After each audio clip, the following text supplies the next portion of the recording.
Hi hello friends, ಎಲ್ರಿಗೂ ನಮಸ್ಕಾರ. ಶಿಲ್ಪಾ ಸವಿರುಚಿ ಚಾನಲ್ಗೆ ಸುಸ್ವಾಗತ.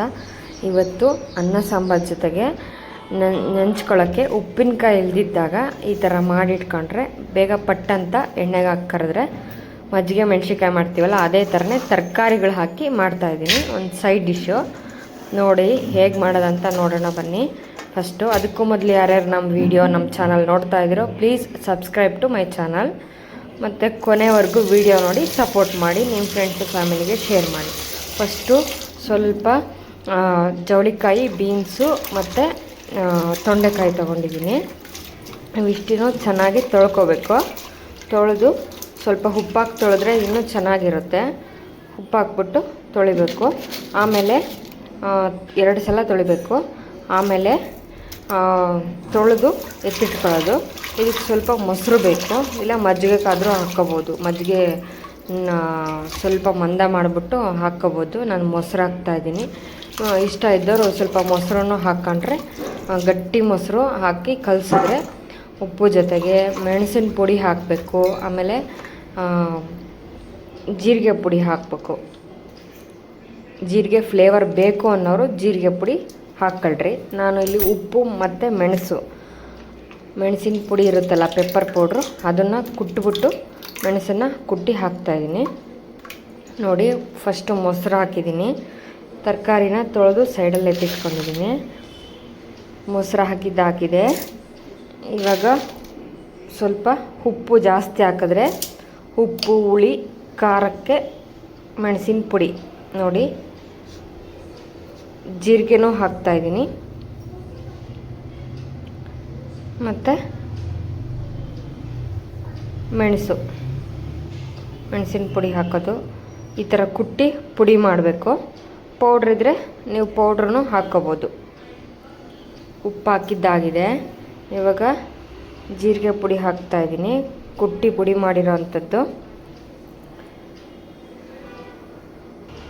ತುಂಬ ಚೆನ್ನಾಗಿರುತ್ತೆ, ರುಚಿಯಾಗಿರುತ್ತೆ. ಮತ್ತು ಅನ್ನ ಸಾಂಬಾರು ಜೊತೆಗೆ ತಿನ್ನೋದಕ್ಕೆ ಉಪ್ಪಿನಕಾಯಿ ಇಲ್ಲದೆ ಇದ್ದಾಗ ಪಟ್ಟಂತ ಹಿಂಗೆ ಮಾಡಿಟ್ಕೊಂಡ್ರೆ, ಇವಾಗ ಬೇಸಿಗೆ ಕಾಲ ಆಗಿರೋದ್ರಿಂದ ಇನ್ನೊಂದು ಸ್ವಲ್ಪ ದಿನ ಇರುತ್ತೆ ಅಷ್ಟೇ. ಈ ಮಂತ್ ಅಷ್ಟೇ ಇರುತ್ತೆ ಬೇಸಿಗೆ ಕಾಲ. ನೆಕ್ಸ್ಟು ಮಳೆಗಾಲ ಶುರು. ನೋಡಿ, ಎಲ್ಲ ಪುಡಿ ಹಾಕಿದ್ದೀನಿ. ಉಪ್ಪು, ಜೀರಿಗೆ ಪುಡಿ, ಮೆಣಸಿನ ಪುಡಿ ಹಾಕಿ ಸೈಡಲ್ಲಿ ಎತ್ತಿಟ್ಟಿದ್ದೀನಿ. ಇವಾಗ ಕಟ್ ಮಾಡ್ತಾಯಿದ್ದೀನಿ. ನಾನು ಬೀನ್ಸು ಮತ್ತು ಜವಳಿಕಾಯಿ ಕಟ್ ಮಾಡ್ತಿಲ್ಲ, ಯಾಕಂದರೆ ಅದು ಕರೆಕ್ಟಾಗಿದೆ ಸೈಜು ಉದ್ದುದ್ದಾಗಿ. ಇದು ದಪ್ಪ ಇರೋದ್ರಿಂದ ಇದನ್ನು ಒಂದೊಂದು ಪೀಸ್ ಮಾಡ್ತಾಯಿದ್ದೀನಿ. ತೊಂಡೆಕಾಯಿ ಈ ಥರ ಮಾಡೋದ್ರಿಂದ ಬೇಗ ನೆನೆಯುತ್ತೆ ಮೊಸರಲ್ಲಿ, ಮತ್ತು ಒಣಗೋಕ್ಕೂ ಈಸಿ ಆಗುತ್ತೆ. ನೋಡಿ, ಕಟ್ ಮಾಡಿದ್ದಾಗಿದೆ. ಇವಾಗ ಮೊಸರಲ್ಲಿ ಹಾಕೋಣ. ಮೊಸರಲ್ಲಿ ಜವಳಿಕಾಯಿ ಮತ್ತು ತೊಂಡೆಕಾಯಿ, ಕಟ್ ಮಾಡಿರೋಂಥದ್ದು ತೊಂಡೆಕಾಯಿ, ಇದಿಷ್ಟನ್ನು ಹಾಕಿ ಚೆನ್ನಾಗಿ ಕಲಿಸ್ಬೇಕು. ತುಂಬ ರುಚಿಯಾಗಿರುತ್ತೆ. ಈ ಥರ ಮಾಡಿಟ್ಕೊಂಡ್ರೆ ಮನೇಲಿ ಎಲ್ಲರೂ ಇಷ್ಟಪಟ್ಟು ತಿಂತಾರೆ. ಇನ್ನೂ ಒಂದು ತುತ್ತು ಅನ್ನ ಸಾಂಬಾರು ಜಾಸ್ತಿ ತಿಂತಾರೆ, ಅವ್ರಿಗೆ ಇಷ್ಟ ಆಗುತ್ತೆ. ನಾನು ಲಾಸ್ಟು ನಮ್ಮ ಇದರಲ್ಲಿ ತೋರಿಸಿದ್ದೆ ಮಜ್ಜಿಗೆ ಮೆಣಸಿನ್ಕಾಯಿ ಹೇಗೆ ಮಾಡೋದು ಅಂತ. ಸೇಮ್ ಇದನ್ನು ಅದೇ ಥರನೇ ಮಾಡ್ಕೊಳ್ಳೋದು. ನಾನಿಲ್ಲಿ ತರಕಾರಿ ಹಾಕ್ತಾಯಿದ್ದೀನಿ ಅಷ್ಟೇ. ಖಾರಕ್ಕೆ ಸ್ವಲ್ಪ ಮೆಣಸಿನ ಪುಡಿ ಹಾಕ್ಕೊಳ್ರಿ. ಈ ಥರ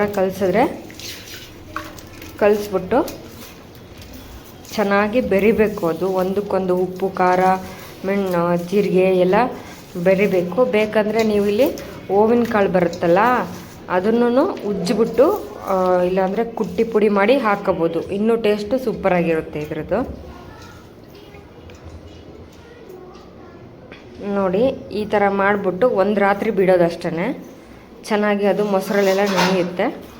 ಆಮೇಲೆ ನೆಕ್ಸ್ಟ್ ದಿನ ಬಿಸಿಲಿಗೆ 2 ರಿಂದ 3 ದಿನ ಚೆನ್ನಾಗಿ ಬಿಸಿಲು ಚೆನ್ನಾಗಿ ಕಾದಿರಬೇಕು. ಒಂಥರ ಗರಿ ಮುರಿದ್ರೆ ಅದು ಪುಡಿ ಆಗಬೇಕು. ಪಟ್ಟಂತ ಮುರಿಬೇಕು. ಆ ಥರ ಒಣಗಬೇಕದು. ಕಡ್ಡಿ ಮುರಿತೀವಲ್ಲ, ಒಂದು ಯಾವುದಾದ್ರೂ ಕಡ್ಡಿ, ಒಣಗಿರೋ ಕಡ್ಡಿ, ಆವಾಗ ಪಟ್ಟನಂತಲ್ಲ ಆ ಥರ ಒಣಗಿರ್ಬೇಕಿದು. ಆವಾಗ ಚೆನ್ನಾಗಿ ಎಣ್ಣೆಗೆ ಹಾಕಿ ಕರೆದ್ರೆ ಇನ್ನೂ ಸೂಪರಾಗಿರುತ್ತೆ, ಟೇಸ್ಟು ರುಚಿಯಾಗಿರುತ್ತೆ. ನೀವು ಇಷ್ಟಪಟ್ಟು ಮತ್ತೆ ಮುಂದಿನ ವರ್ಷ ಇದೇ ಥರ ಮಾಡ್ಕೊಳ್ತಾನೆ ಇರ್ತೀರ. ನೋಡಿ, ಇವಾಗ ಒಣಗಿದ್ದಾವೆ. ಇವಾಗ ಎಣ್ಣೆಗೆ ಹಾಕ್ತಾಯಿದ್ದೀನಿ. ನೋಡಿ ಎಷ್ಟು ಚೆನ್ನಾಗಿ ಕಲರು ಬಂತು, ಮತ್ತು ನೋಡೋಕ್ಕೆ ಎಷ್ಟು ಚೆನ್ನಾಗಿರುತ್ತೋ ರುಚಿನೂ ಅದಕ್ಕಿಂತ ಡಬಲ್ ಆಗಿರುತ್ತೆ. ನಿಮ್ಗೆ ಈ ರೆಸಿಪಿ ಇಷ್ಟ ಆದರೆ ಪ್ಲೀಸ್ ಸಬ್ಸ್ಕ್ರೈಬ್ ಮಾಡಿ, ನಮ್ಮ ಚಾನಲ್ಗೆ ಸಪೋರ್ಟ್ ಮಾಡಿ, ನಿಮ್ಮ ಫ್ರೆಂಡ್ಸು ಫ್ಯಾಮಿಲಿಗೆ ಶೇರ್ ಮಾಡಿ. ಇಷ್ಟು ಹೇಳ್ತಾ ನೋಡಿದ್ರಲ್ಲ ಹೇಗೆ ಮಾಡೋದಂತ. ಇವತ್ತಿನ ರೆಸಿಪಿ ಮುಗಿಸ್ತಾ ಇದ್ದೀನಿ. ಈ ರೆಸಿಪಿ ಇಷ್ಟ ಆದರೆ please like, share, subscribe to my channel. Next ಸಿಗೋಣ ಮುಂದಿನ ವೀಡಿಯೋದಲ್ಲಿ.